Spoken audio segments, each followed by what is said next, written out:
Well, good morning. I am so glad you chose to join me today and joining me on Stepping Stones of Faith. There's a couple things I want to ask you and talk to you about, and it's about being a partner in ministry with me. How can you be a partner in ministry with me? Well, there's a lot of ways, but one of the ways that you can do is to like, subscribe, and share the videos. Subscribe to the channel, share the videos, and like the videos. And if you want to, leave a comment, because these are things that I can gauge whether people are enjoying these videos or not. And I actually enjoy your comments and enjoy reading them. So please do. Please do. Well, we are going to continue in our study once more into Judges chapter 6. We are now in verse 14. As I said before, we're going to continue in verse 14. And we're going to follow down from there. And there's quite a bit in these two chapters that we're going to be looking at. So, verse 14, and we're kind of backing up a little bit. And this is where Gideon, the angel of the Lord, appeared to Gideon and said, "You're a mighty man of valor, or you're a mighty warrior." And of course, Gideon sees himself as the weakest link in all of Israel. But let's pick up with verse 14. He says, "Then the Lord turned to him and said, Go in the strength of yours, save Israel from control of Midian. Have I not sent you?" We said this in our last video. He's sending Gideon. Get going, Gideon. I've sent you. Go in your strength. Go in the strength of Israel. Go. Save Israel. And of course, Gideon, as we said before, in the last video, Gideon sees himself as the weakest link in all of Israel. And by society's standards of that day, he was the weakest person in all of Israel. He was the weakest one. He was the youngest person in the weakest clan, which was Manasseh. He was the youngest person in the tribe of Manasseh, and Manasseh was the weakest tribe in all of Israel. Of the 12, it was the weakest one. So anybody that would have been betting on who would have failed in anything would have bet on Manasseh or bet on Gideon. So as I said in the last video, the reason God chose Gideon, remember, Gideon was threshing wheat. He was hiding food away. He was trying just to survive, and yet God calls him a mighty man of valor or a mighty warrior. God called him that. God called him that. And what was his whole thing? He saw himself as a weak person. And so I didn't get into this in the last video because I didn't want to get too long on the video, but look at that for a moment and think about the things you've tried to accomplish in your life. Things I've tried to accomplish in my life, especially when it comes to what God has called us to do and called me to do or called you to do. Think about that for a moment and think about how God views you. We always view ourselves at our worst and our weakest. We always do. That's just how it goes. We view ourselves at the weakest point of our life. The weakest point of our life. We view the failures, we view the disappointments, and we define that as who we are. Let me tell you something, and I want you to think about this, and I really want you to understand this. Your view of yourself is not necessarily God's view. Did you get that? When we think about things and we think about the way that we view ourselves primarily with negativity and failure and all of those things. God views us as different. We see our weakness. God sees our strength. You understand? We see the weakness, we see the failures, we see all that. God sees the strength and the potential of who we can be. That's a powerful thing. So whenever you think about yourself, and this is the picture of Gideon. Gideon saw his weakness and the failure of all of Israel, not only himself and his tribe. That was probably most of his thing, but not only himself and his tribe, but all of Israel. Where's God, and where's all the victory that God did? Why isn't God doing victory, and why isn't God pulling us through? And listen, he's viewing it as weakness, failure, and all that stuff. God views us and our strength and our best potential. And we have to get a hold of that. We have to get a hold of that. Gideon needed to get a hold of the fact that God sees him as a mighty man of valor, a mighty warrior. God viewed him that because God looked upon the heart of Gideon, not what was going on the outside. See, God sees you at your heart. God sees you at the heart. What's your heart like? God sees your best potential. God sees you at your best. Okay? We see ourselves at our worst and at our failure. But God's different. God sees us differently. So let's move on. Let's move on. But that is something you've got to get a hold of when you think about things in your own life. God sees you at your best, with your greatest potential. We tend to always look at ourselves with negativity and failure. So you have to understand that and get that in your head. God sees you different than you see yourself. Now, let's look. Verse 16 says, Then the Lord said to him, But I will be with you, and you will strike the Midians as one man. You see, and that is important. So important. So important. God is with us. God was with Gideon. God is with us. When God calls you to do something, listen, when God calls you to do something, no matter what it is, pastor a church, start a card ministry, start a prayer chain, start a prayer ministry, whatever the case, whatever God calls you to do, He's going to be there with you. As long as God's the one calling you. See, there's a whole dynamic where we can say, well, I want to do this for God, and I'm going to do it. I'm just going to do it, and God bless it. That's not usually, that sometimes is not the case. God might not be calling you to do something if you do it on your own, but you've got to get before God, and I've said it, and I'll say it until the day I meet Jesus. You've got to get in here. You've got to get in here. You've got to get a good relationship with God. You've got to get a prayer relationship. You've got to get knowing what God wants you to do in your life. You've got to get that stuff. You've got to get it. To know the will of God. And it takes time in prayer, time in the Word, and sitting down with a piece of paper. I don't have my paper out today yet. Piece of paper and pencil, and write down what God tells you. Write it down. A real relationship with God. That's the only way you're going to know what the will of God is, when you go to do something. And that God is with you when you do it. Gideon didn't want to do it. He didn't want to do it. But the angel of the Lord said, I'll be with you. The Lord said, I'll be with you when you do it. That's all I would need. The knowledge that God's with me. God's with me. So I can accomplish this. I can get this done. It's not going to be my fight. It's going to be His fight. Or it's not going to be His ministry. It's going to be, or it's not going to be my ministry. It's going to be His ministry. Okay? 16, he says, I will be with you, and you will strike Midian as one man.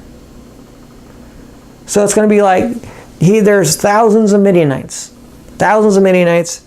And as we go on in the story, Gideon has very little people. Very little. He starts off with a lot and he gets down to a little. But as we get to the story, we understand that they didn't really have to do anything. It was God's fight. Because he was obedient to do what God said up to the point of the actual battle. And they didn't have to do anything. Except break pots and shout and scream.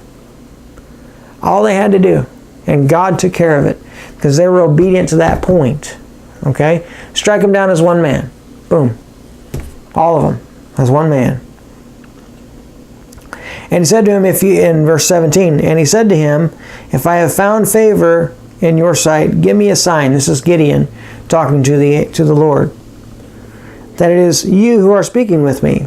Please do not depart from me until I have come to you and bring you my gift and set it before you. So he's saying, give me a sign. Please don't leave until I come and until I bring a gift to you and set it before you. So he's wanting a sign, but he's also wanting to thank the angel of the Lord for this prophecy, or for this knowledge, word of knowledge about him. And he said, I will stay until you return. This is the angel of the Lord. So Gideon went and prepared a young goat and unleavened bread from an ephah from flour, and an ephah from flour. He put the meat in the basket and put the broth in the pot, and brought them out and offered them to him under the oak. And the angel of God said to him, take the meat and the unleavened bread, lay them on the rock, and pour out the broth. And so he did. And the angel of the Lord reached out the tip of his staff, and the tip of his staff that was in his hand, and touched the meat and the unleavened flatbread. Fire rose out of the rock. So this is the sign. This is the sign. Show me a sign. I'm going to prepare all this. Give me a sign. He didn't prepare this to feed the angel. He prepared this for the sign. Okay? So he took the rod, touched the meat. Fire didn't come down from heaven like it does when we later on we talk about where the fire came down from heaven when Elijah was up on the Mount Carmel. Fire came up from the rock, and consumed it. He said, and consumed the meat and the unleavened bread, and the angel of the Lord departed from his sight. So that was the sign. I'm going to be with you, and here's the sign. Okay? Here's the sign. That'd be something, wouldn't it? You got a table here and you make a thing, make a plate of food, let's just say, plate of food, and an angel appears and touches it, and it comes up from the table. Whew. Right? Table's not burned, table's perfectly fine, but the stuff in the plate is burned. The plate is not even scorched, but the stuff in the plate is burned to a crisp. That's God. That's God. And that's what happened here. The rock wasn't damaged. It didn't say the rock was damaged. It said it consumed the meat and the flatbread. It didn't consume the rock.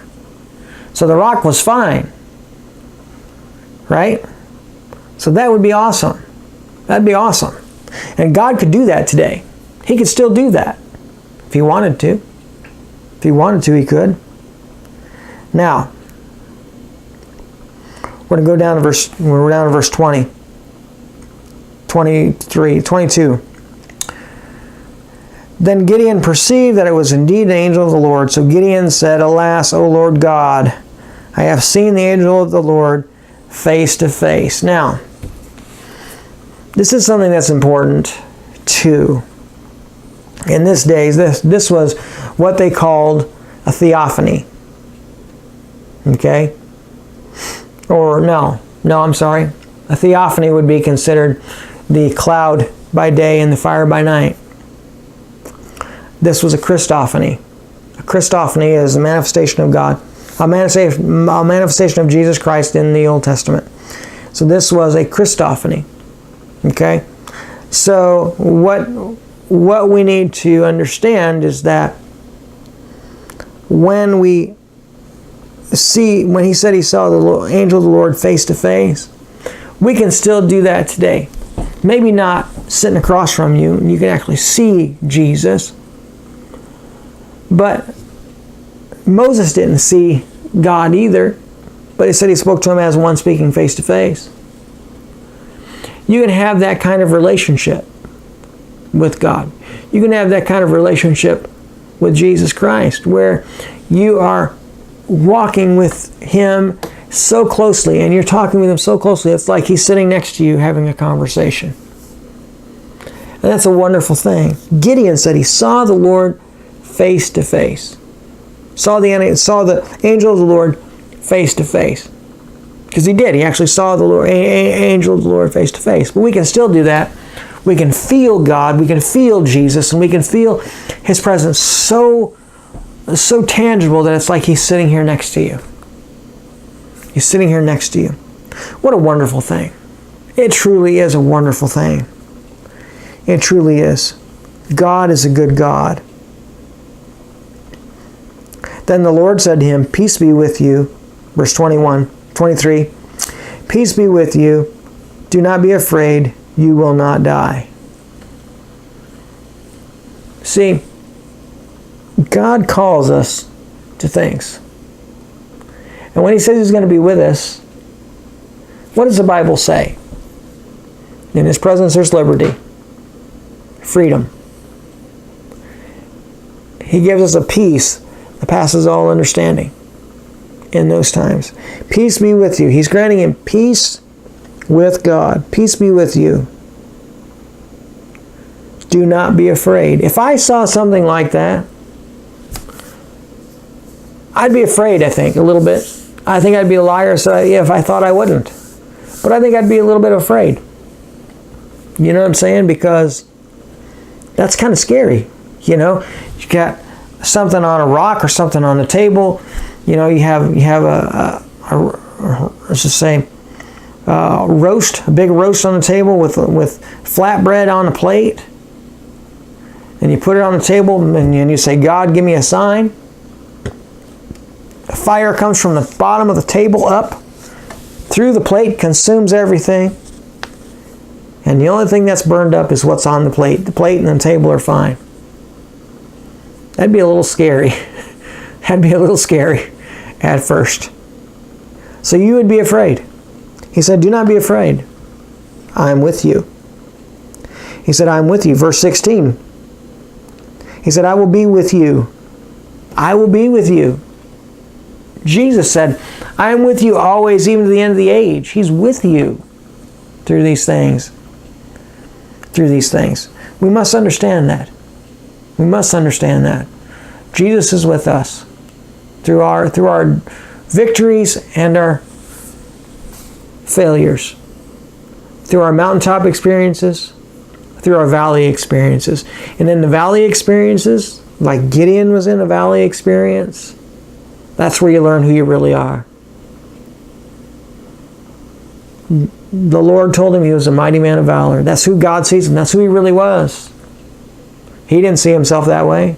But in the valley, we really find out who we are, who God sees us as, because God encourages us and says, "This is who I see you as." So understand that God wants to see you as who you are, as He sees you. He doesn't want you to be afraid. He doesn't want you to think you're a failure. He wants you to know that He sees you as more than you see yourself, and He's with you through it all. He's with you. You know, get that in there. You know, get that in there. That's important. That's important to know. That's important to know. We have to know that. We can't not know that. I mean, we can choose not to know that. We can, but if someone tells us, "Hey, God's with you," we have to know that. We have to take that to heart. Take that to heart, so that God is given glory when the victory comes and not us. See, if we don't believe God's with us and it still happens and we still get an accomplishment, what we're doing is we're saying, "Well, I did it myself. I did it myself." No. God did it for you. God did it with you. God's with you. So, take that away from today's video. God's with you. Whether you believe it or not, whether you understand it or not, God is with you. God sees you better than you see yourself. And He's called you to something. And if He's called you to something, He'll be with you through it. So, until next time, this is Pastor Josh. God bless.